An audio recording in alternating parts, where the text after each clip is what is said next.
Hello friends, this is Cara-Renee with B.Reborn Art and Healing. Today I'm creating my Sunday's Art of Truth. I'm going to be creating a art journal page in my homemade disc-bound journal that measures 7 by 10 inches. These are some of the supplies that I'll be using. And then the name of the project is Be Brave with Your Life. And I'll be writing a blog post as well that goes with this piece that will be on my blog at B.Rebornart.com if you want to check it out. And those are some of the stencils that I'll be using from Sean Petit. And that's my disc-bound journal. I'm going to go ahead and remove a page and give it a good coat of gesso. I can't remember what paper this is, if it's watercolor paper or mixed media paper, but regardless, it's good to give it a coat of gesso because it allows the page to be able to receive any of the mediums that you are going to apply on it. And generally speaking, I don't know what I'm going to be using until I start creating.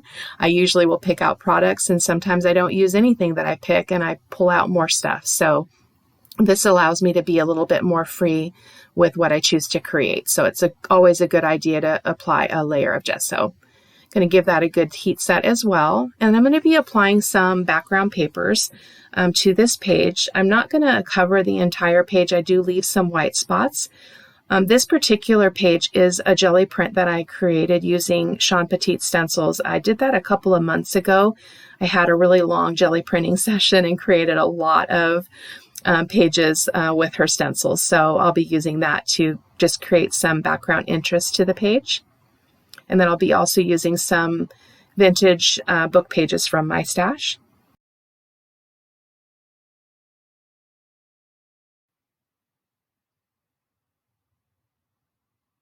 Giving it a good coat of matte medium also on the top. And I think I forgot to mention that I'm using Liquitex matte medium to adhere my papers.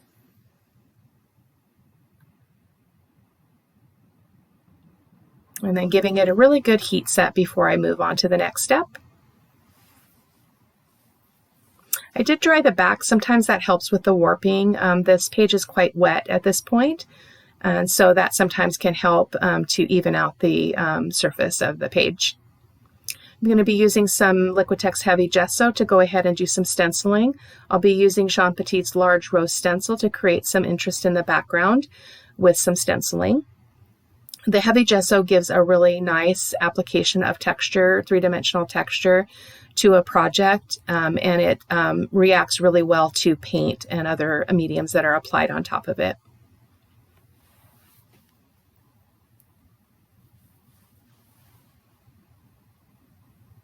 Not using all of the stencil, just here and there, just to create a little bit of interest.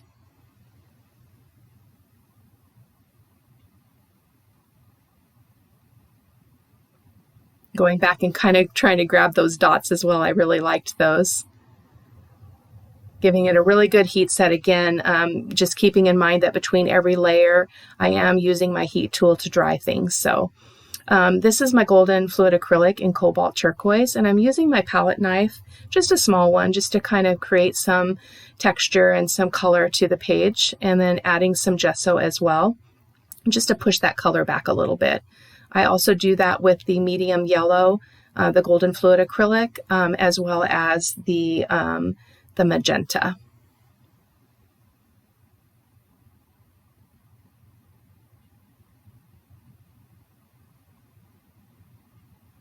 This is a really great way to create some additional texture as well, as that paint catches on the gessoed stenciling that I did, so it creates a really nice effect to the background. And then here's the medium yellow. I'm going to do the same thing there. I did dry in between. The yellow and the cobalt turquoise did mix a little bit, so it must not have been completely dry, but it didn't. It was okay because it just created a different color of green. But you do want to be mindful of what kinds of colors you're using so that you don't end up with a muddy mess because your colors aren't dry or because they mix. So that's just a little bit of an FYI for you. I use a color wheel in my studio. It sits in a place that I can see it from my desk. So when in doubt, I look at my color wheel to determine if the colors I'm using are going to play nice together or if they are going to complement each other, which sometimes is also the case. This is the fluorescent magenta, and again, on camera, it looks fairly orangish. It is very, very pink and really beautiful. I love using this color. So again, I'll be applying that and then coming back with a little bit of the gesso as well to push back that color. It adds a really beautiful pop. It is definitely fluorescent in the end. So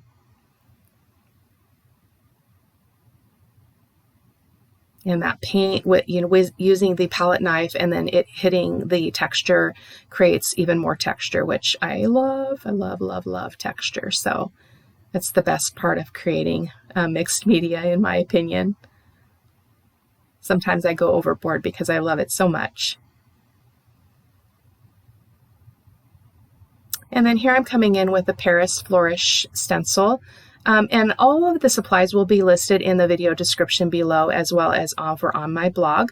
This is the Crafter's Workshop Light and Fluffy Modeling Paste. It is my favorite modeling paste for art journaling because it is not heavy, it dries very fast, and it just doesn't add a lot of bulk to the page, which is really nice. Although this page does have a lot of liquid because there's a lot of water that I'll be applying here as we move along, and so it's nice that the texture paste isn't adding a whole lot of additional texture to what's already going on. It's just creating a little bit of texture for that paint to catch in and create some really beautiful interest to the page. It is important when you're using modeling paste and stencils or gesso for that matter, that you go ahead and drop those stencils in water right away. Otherwise, it can ruin your stencil, or you end up needing to really scrub things back and get that medium off of there. So here I'm coming in with some gesso with a different palette knife here. Needing to push back some of that color. It felt really messy to me, and I really liked that by doing this I was able to create a little bit of mystery in terms of what colors were kind of hidden under all of that texture, and in the end it's really beautiful.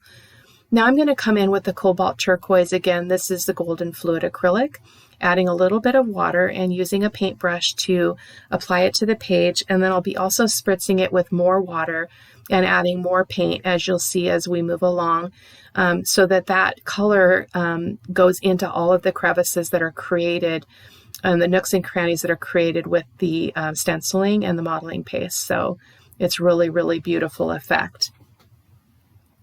And again, I am drying very carefully in between these layers, as I do want those colors to kind of stand alone and not bleed too much into each other.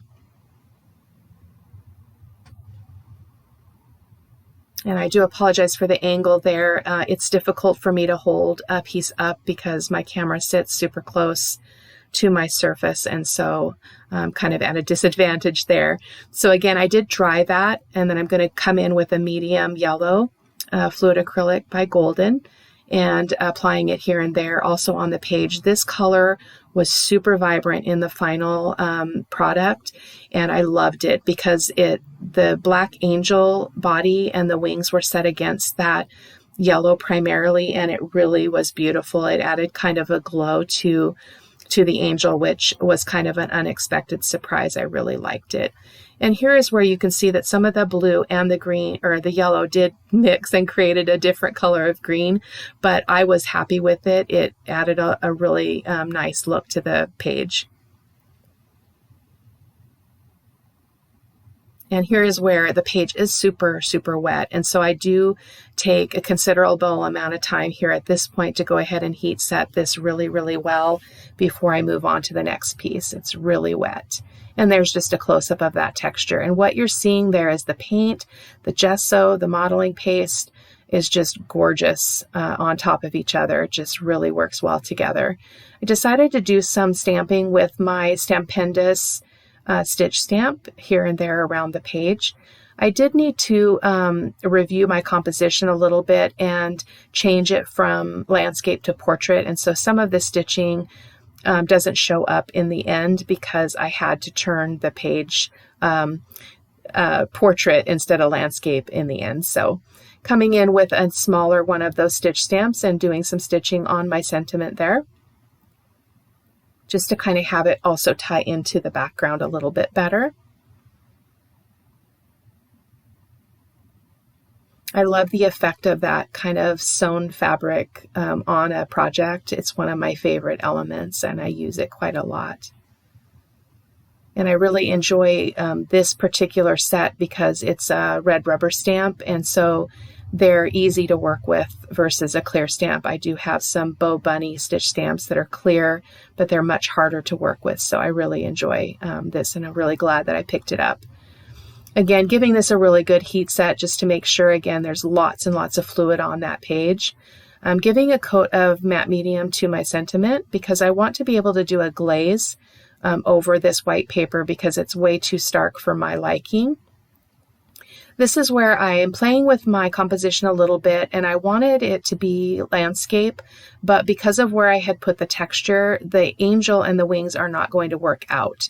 So I did turn it and was able to get it in a position that I was happy with, but it did end up being a little bit off center, but it is in my art journal, and so I don't worry so much about how those things turn out because it is my art journal. It's personal, it's private.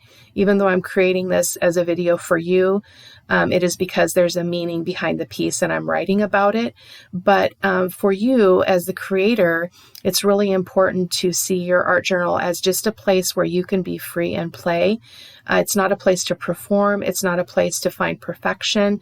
It's a place to really just have a good time. I had a really long week with my grandkids from out of town here and various grandchildren coming and going. And so I didn't have any time to create for about a week. And that is really unusual for me. So I really needed this session to be able to not only create my Sunday's Art of Truth, but to be able to kind of play really freely and not worry about the end product and just kind of go with my gut and just create what felt right for me at the moment. And this definitely fit the bill. And I really love how the angel wings turned out. I felt like the page needed a little bit more black element there, so I'm coming in with a different stamp. This is a marbling stamp that it's a layering marble stamp. I've never used it that way. I just really like the pieces as they are, but I'm coming in with my black archival ink and just stamping that here and there. There's a couple pieces in the set that I use here. Just creates a little bit more interest and a little bit more black, which is really important to balance out the piece. And so this worked out really well.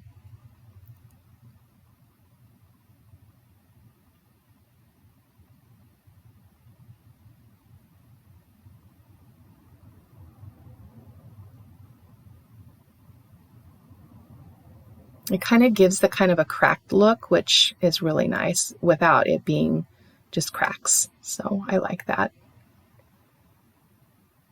And here's where I'm coming in with my glaze, my yellow glaze, excuse me. This is the golden fluid acrylic in medium yellow and my golden glazing medium. And again, poured out way more than I needed, but that just seems to be what I do. I'm working on it, but I didn't do it so well this time. So and I'm going to wipe it up with a baby wipe, but I'm really wanting to leave a lot of that color. So I just very lightly pounce on that sentiment just to release some of the paint.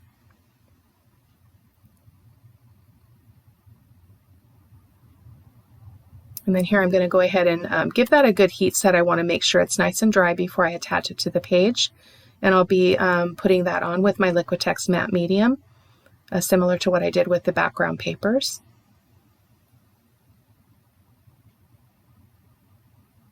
And again, playing with placement a little bit here. The video was much shorter, so I had a little bit more liberty leaving some things in that I normally would have taken out or cut out. So I was really happy with this process because I was able to, I didn't have to speed it up quite as much, and I was able to leave more in, which was really nice.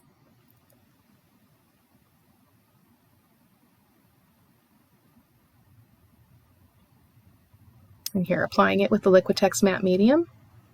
I do give it a nice coat on the top as well. I want to make sure that that's nice and sealed, that all the edges are tacked down appropriately. You can see even as I'm putting that matte medium on the angel body there is texture there because of the texture that's underneath the black paint, which ended up being really beautiful in the end, which you'll see in the close-up pictures. Now I'm coming in with my Art Alchemy wax. This is Patina Blue.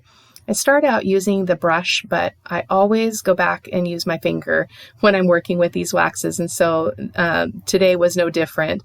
So I'm using my finger, just applying that wax here and there around the piece, mostly where there is the raised texture from the modeling paste, as well as some of the other texture that was created from the paint and the gesso in other places on the surface.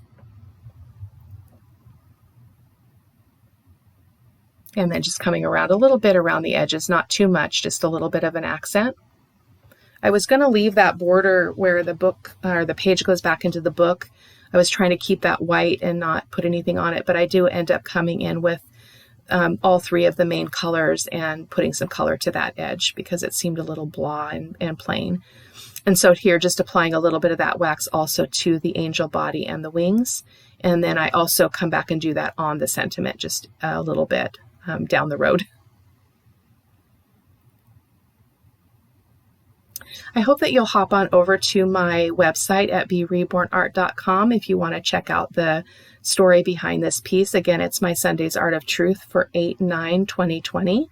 And it's a good one. So I'm going to be writing about some of my thoughts about living bravely. And so I hope that you'll check it out.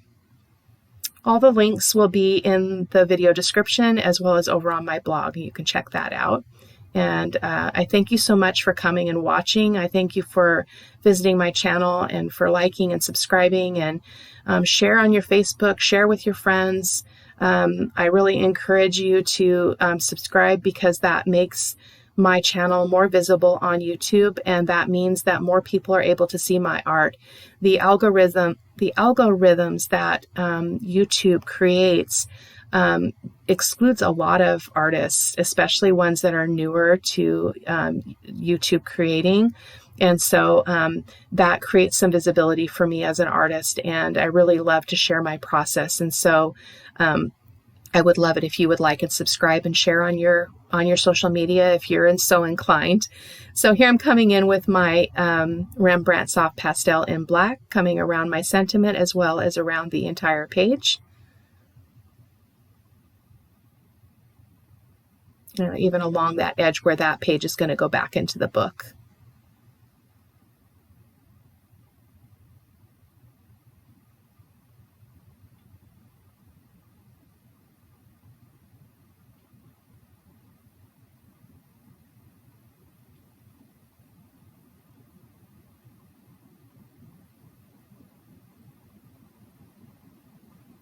And this is where I was talking about coming in with that fluorescent magenta again, just to add a little bit more interest to the angel. And I really liked that. It really made her pop off the page in a little bit different way. And I really, really liked that. So again, I hope that you enjoyed the video, and I hope that you are well. Take care, and we'll talk to you later. See you next week. Thank you. Bye-bye.